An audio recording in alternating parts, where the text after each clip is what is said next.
Olá, bem-vindos ao maravilhoso mundo do direito constitucional. Estamos novamente juntos aqui no curso à prova para mais uma aula tratando do tema organização do Estado. Vamos abrir as cortinas e tem aí a figura já para você do artigo 33, a figura dos territórios.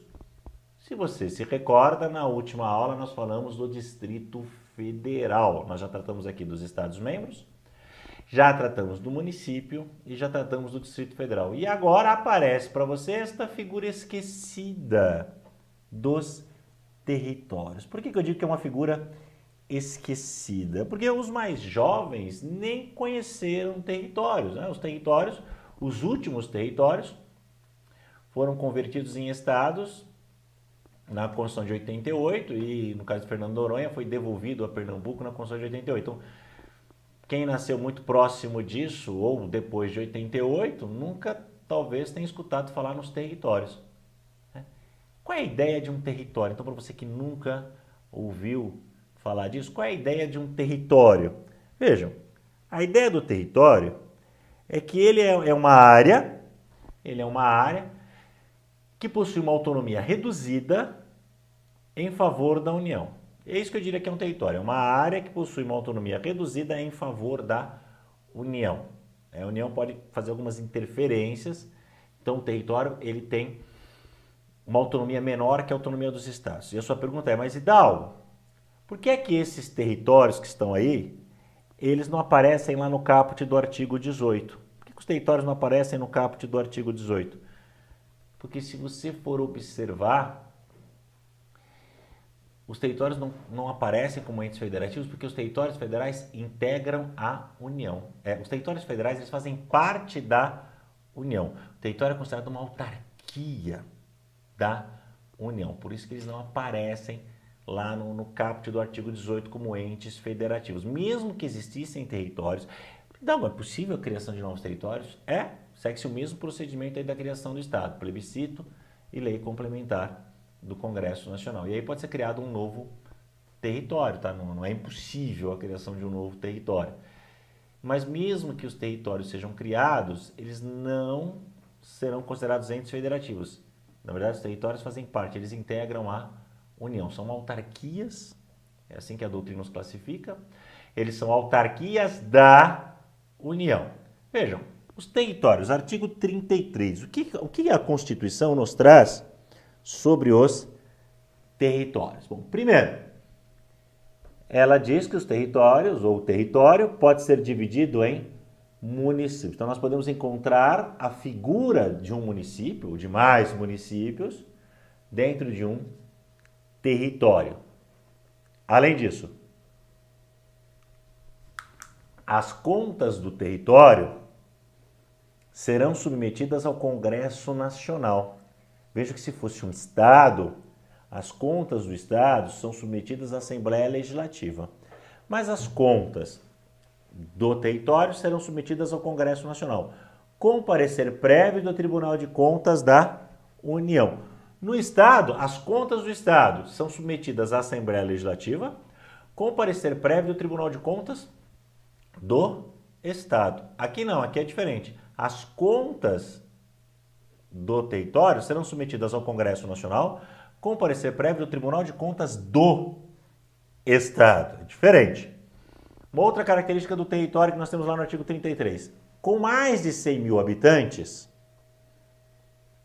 além do governador nomeado, na forma desta Constituição, então veja que o governador não é eleito, ele é nomeado pelo presidente da República, mas se o território tiver mais de 100 mil habitantes, haverá órgãos judiciários de primeira, os juízos e segunda instância, os tribunais, membros do Ministério Público e defensores públicos federais. E isso se o território contar com mais de 100 mil habitantes. Essa é a ideia dos territórios.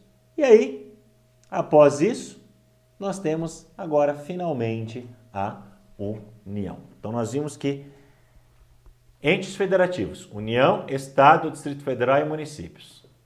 Desses nós estudamos os estados, Distrito Federal e municípios, e vimos agora o território que integra a União. E agora chegou a vez de estudarmos a União. E o que é a União? O que é a União? Você sabe me dizer? Sabe me dizer a diferença entre República Federativa do Brasil e União? Não? Olha só, vou fazer um desenho para você? Vou fazer um desenho para você para te exemplificar o que é a União. Que faz muita confusão e aí acaba tendo problemas com isso, às vezes, o aluno na hora da prova. Vamos desenhar aqui, ó, tudo de canetinha vermelha para não complicar a vida. Tá? Não, melhor. Vamos colorir a sua vida então, vai. Vamos desenhar aqui, ó. Caneta preta. Este é um edifício. Tá vendo? Olha lá. Esse é o edifício.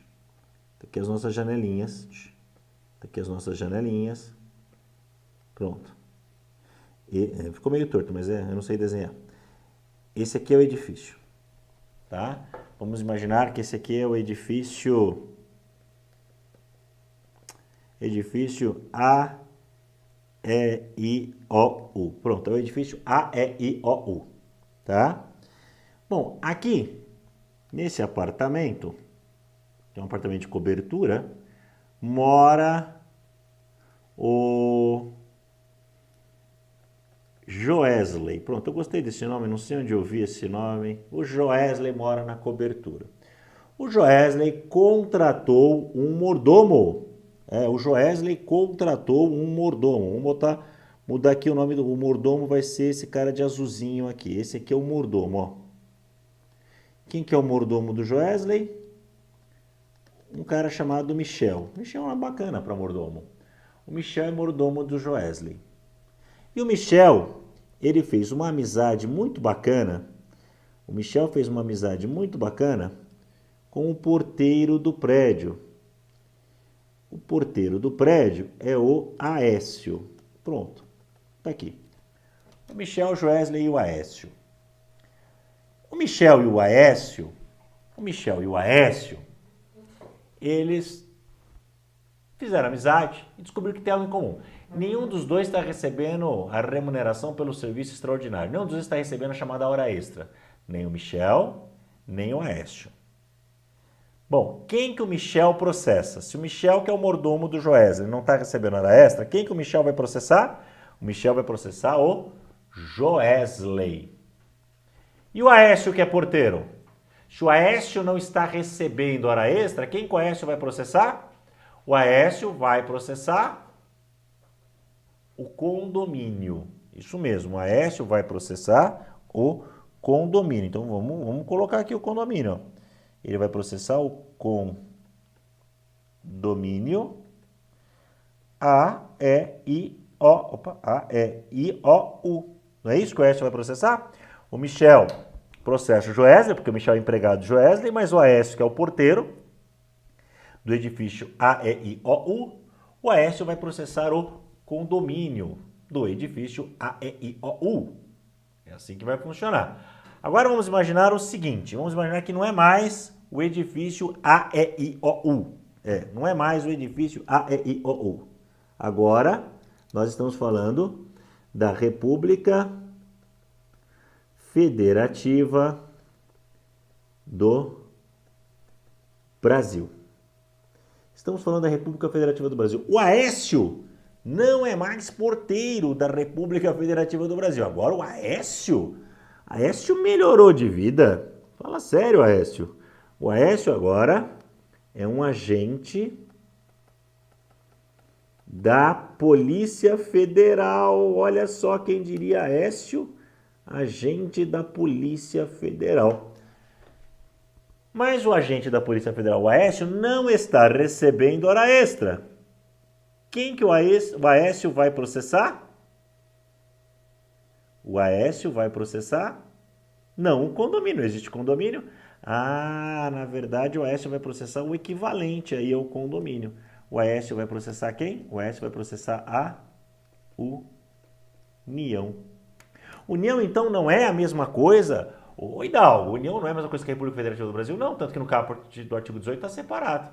A União é, na verdade, uma pessoa jurídica. vai dizer, está me dizendo que a União tem CNPJ? Lógico que sim. Tem até mais de um, tem vários CNPJs. A União é uma pessoa jurídica, é chamada uma pessoa jurídica de direito público interno. Isso é a União, uma pessoa jurídica de direito público. É como se fosse o condomínio do edifício. Hidalgo, é por isso que eu nunca desenhei o mapa da União na escola? Lembra quando você ia na escolinha que você desenhava mapa em papel vegetal? Então, você nunca desenhou o mapa da União, por quê?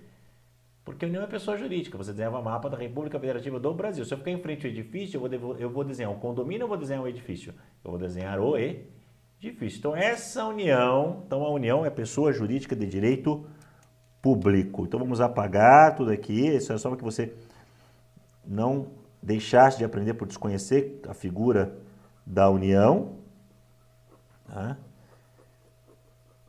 Tá aqui, pronto. Vamos falar da União. E vamos falar o que da União? Das competências da União. As competências, as atribuições, os limites da autonomia da União estão dispostos entre o artigo 21, 22, 23 e 24 da Constituição. Estão dispostos em 4 artigos da Constituição.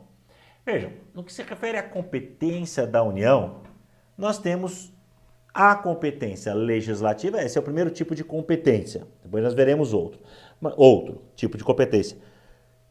Mas o que é a competência legislativa? É a competência de fazer leis, é a competência de elaborar normas. Isso é a competência legislativa, a competência de elaborar normas, a competência de fazer leis. Vejam, esta competência legislativa, ela pode ser dividida em competência legislativa privativa, artigo 22. Vejam, e a competência legislativa concorrente, artigo 24. Competência legislativa privativa é aquela que é atribuída à União. Então diz lá no artigo 22, compete à União legislar privativamente sobre. Está dizendo lá, compete à União legislar privativamente sobre. Então, aqueles assuntos que estão enumerados, vou colocar aqui depois para vocês quais são, mas aqueles assuntos, ou os assuntos enumerados no artigo 22 da Constituição, são de competência privativa da União, ou seja, só a União pode legislar sobre aqueles determinados assuntos. E nós temos a competência concorrente entre a União, Estados e Distrito Federal. Na competência concorrente, eu vou ter a coexistência, espero que pacífica, entre norma da União, entre lei da União e lei estadual ou distrital, desculpa, lei estadual ou distrital. Tá? Essa é a ideia da competência concorrente. Na competência concorrente, a União estabelece normas gerais. Então, vamos imaginar um assunto que esteja na competência concorrente. Um assunto da competência concorrente, fixar as custas dos serviços forenses, as custas do serviço do fórum, as custas judiciais. As custas dos serviços forenses é fixado, é uma competência concorrente. Então, eu vou ter norma geral da União e vou ter norma estadual. Então, nessa competência concorrente, segundo o artigo 24, parágrafo 1º da Constituição, a União estabelece normas gerais. Essa é a ideia da competência concorrente. Então, nela, a União vai estabelecer, vai fixar normas gerais. Já os estados vão suplementar, quer dizer, vão complementar a norma geral da União. É isso que os estados farão. Eles irão complementar a norma geral da União. Agora, vamos imaginar o seguinte. Então, eu tenho, nos assuntos que estão enumerados no artigo 24, uma norma geral da União e vou ter também uma norma estadual sobre o mesmo assunto. E daí elas não vão colidir, elas não vão dispor de maneira diferente? Teoricamente não deveriam. Por quê? Porque a União estabelece as normas gerais para todos os estados. Já os estados, eles vão suplementar, eles vão complementar a norma geral da União naquilo que for cabível. Agora, o que pode acontecer? Pode acontecer, deixa eu dizer aqui uma linha do tempo, aqui de Desenhar de preto aqui, ó, uma linha do tempo, está aqui. Chegou aqui no momento A, o Estado, um determinado Estado, X, decidiu fazer uma norma sobre qualquer uma das competências enumeradas aí no artigo 24. Então, eu sou um deputado estadual, lá do Estado X, e quero fazer uma norma que está dentro das competências concorrentes da União. Vou fazer uma norma estadual. Teoricamente, é de bom tom que se a norma estadual suplementa a lei federal naquilo que lhe couber, eu, deputado, tenho a mão para elaborar a minha norma estadual, a norma federal. Me parece bastante razoável que isso aconteça. É óbvio para mim isso.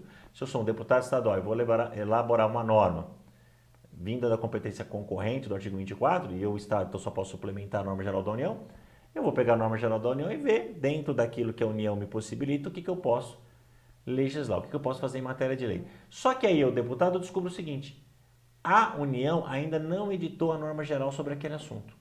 Não existe norma federal sobre aquele assunto. E agora? O que eu, Estado, vou poder fazer? O que o Estado pode fazer se não existir norma geral da União? O que o parágrafo 3º possibilita, do artigo 24, possibilita ao Estado nesse caso? Diz lá que os Estados, na falta de norma geral, os Estados legislam plenamente. Ou seja, na falta de norma geral da União, o Estado vai o quê? Deitar e rolar na sua competência legislativa. Ele vai se esbaldar na sua competência legislativa. Já que não tem norma da União, os Estados legislam plenamente. Então, aqui no momento A, eu terei a norma do Estado. Então, está aqui, ó, no momento A, o Estado edita a sua norma. Vamos imaginar que este círculo é a norma estadual. Bom, depois de um tempo, aqui no momento B, a União resolve fazer a norma geral. O ideal seria que a União tivesse feito em A e o Estado em B só complementaria. Mas como em A a União não havia feito ainda, o Estado legislou plenamente. Mas em B, a União resolveu fazer a norma geral. Está aqui a norma geral da União. Vamos fazer um círculo direitinho.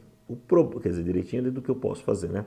No momento, o problema é o seguinte, que esta parte da norma, quer dizer, vou colocar aqui, ó, esta parte da norma geral da União, tá vendo aqui, ó? Essa parte que está de verde na norma geral da União, lá na norma estadual, essa parte está roxa. Na verdade, está confrontando, colidindo. Então, a norma geral da União está colidindo com a lei estadual. Não está combinando. A questão aqui é a seguinte. Tá? A norma geral da União está sendo contrariada pela lei estadual. Qual vai prevalecer? Aí nessa parte colorida, no resto que está em branco, as leis não colidem, mas nessa parte em roxo no Estado com a parte verde da União, elas estão colidindo. Qual vai prevalecer? A norma geral da União, ok?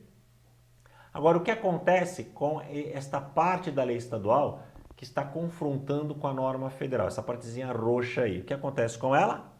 Bom, eu vou te contar. Esta parte roxa, ela será, vou até escrever aqui de vermelho, essa parte roxa, ela será suspensa. Então, a parte da lei estadual que não está conforme a lei federal que veio depois, ela fica suspensa. Deixa eu colocar isso aqui no quadro para você. Deixa eu apagar o desenho. E colocar aqui no quadro para você o parágrafo 4º do artigo 24, que diz o quê? Que a superveniência de norma geral da União suspende a eficácia da lei estadual naquilo que lhe for contrário. Veja que eu grifei o suspende. Eu fui lá e grifei o suspende. Por que eu fiz isso? Por que é que eu grifei o suspende aí para você? Porque tem muita gente que poderia pensar que revoga. que a superveniência de norma geral da União revoga a lei estadual naquilo que for contrário. Não é verdade, não revoga não. Suspende, olha aí, suspende. Por quê? Porque no direito, uma norma municipal só pode ser revogada por uma norma municipal, uma norma estadual por outra norma estadual e uma norma federal por uma norma federal. Então, a superveniência de norma federal não poderia revogar a lei estadual naquilo que for contrário, mas irá suspender a eficácia da norma estadual naquilo que lhe for contrária. Continuando ainda nas competências, eu disse para vocês que elas são de dois tipos. Nós temos a competência legislativa, privativa ou concorrente, e nós temos a competência material. O que é a competência material? É a competência de praticar atos. Competência material é a competência de fazer. Isso é a competência material. A competência de fazer. Dentro da ideia de competência material, nós temos a competência material privativa, artigo 21, onde, no artigo 21, eu tenho atos que competem privativamente à União. Eu falei, já discuti em aula sobre a questão do artigo 21, inciso 13 e 14, que fala compete à União, inciso 13, lembra? Organizar e manter a Polícia Civil, a Polícia Militar, desculpa, inciso 14, organizar e manter a Polícia Civil, a Polícia Militar e o Corpo de Bombeiros Militar do Distrito Federal. E o inciso 13, que compete à União, organizar e manter o Ministério Público, a Defensoria Pública e o Poder Judiciário do Distrito Federal. Lembra disso? Pois bem. Então, olha só. O que eu tenho na competência material privativa é a competência de fazer coisas. Por exemplo, emitir moeda. É uma competência material. Emitir moeda. Declarar a guerra e celebrar a paz. A gente não está falando de legislar sobre moeda, e nem legislar sobre guerra, e nem legislar sobre paz. A gente está falando de declarar a guerra, de emitir moeda ou de celebrar a paz. São atos privativos da União. Agora, nem tudo que está aí no artigo 21 é privativo da União e ela não pode delegar.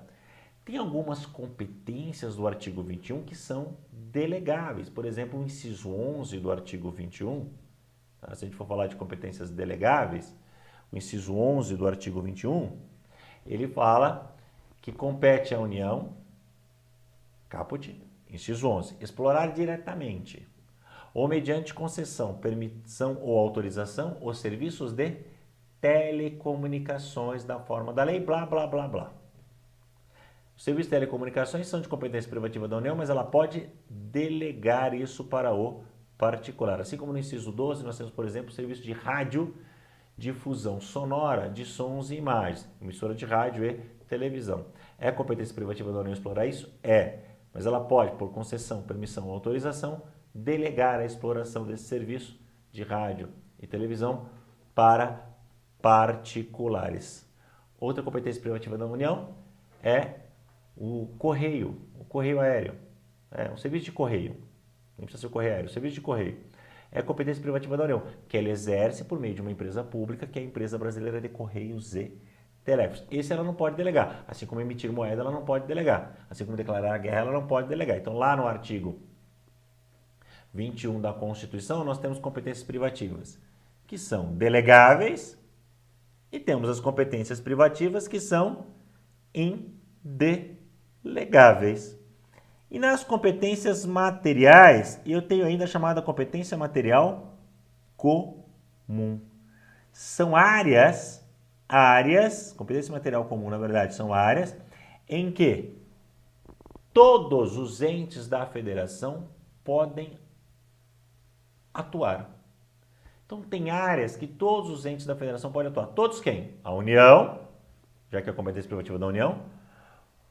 Os Estados-membros também podem atuar aí na competência material comum. O Distrito Federal também pode atuar na competência material comum. E os municípios também podem atuar na competência material comum. Lembrando que na competência concorrente, se a gente lembrar aqui, na competência concorrente, legislativa concorrente, tem só Estados e Distrito Federal. Ao passo que, se a gente for comparar na competência material comum, Eu tenho estados, Distrito Federal e municípios, que eu não tenho ali na competência legislativa. Então, essa competência material comum são áreas em que todos podem atuar. Por exemplo, uma área em que todos podem atuar, a prevenção e segurança no trânsito. A área de segurança no trânsito. É uma competência material comum. Tanto a União, Estado, Distrito Federal e municípios podem, por exemplo, cada um deles pode fazer a sua campanha de prevenção de acidente no trânsito. Então, eu posso ter campanha municipal, posso ter campanha estadual, posso ter campanha federal, desde que seja sobre segurança no trânsito. É uma área em que todos podem atuar. A preservação do patrimônio histórico. A preservação do patrimônio histórico é uma área que todos podem atuar. É a chamada competência material comum, que são aquelas competências em que todos podem atuar. Ok? Vejam, aqui você tem, né? Se você quiser entrar em contato com o professor, aqui no pezinho da página, deixa eu dar um avisinho aqui para você. Aqui no pezinho da página, se você quiser entrar em contato com o professor, você tem o Facebook do professor. Ah, se eu fizer isso eu vou apagar, né? O espergênio. Você tem aqui o Facebook do professor. Você tem o meu e-mail. E você tem também o meu site. Se você quiser também acessar o meu canal do YouTube, eu vou até colocar aqui para você, é o www.youtube.com/c/Júlio César Hidalgo 1. E lá você vai encontrar aí alguns vídeos, algumas aulas, vai encontrar um bom número de material gratuito para você, tá bom? Muito obrigado pela sua atenção e bons estudos!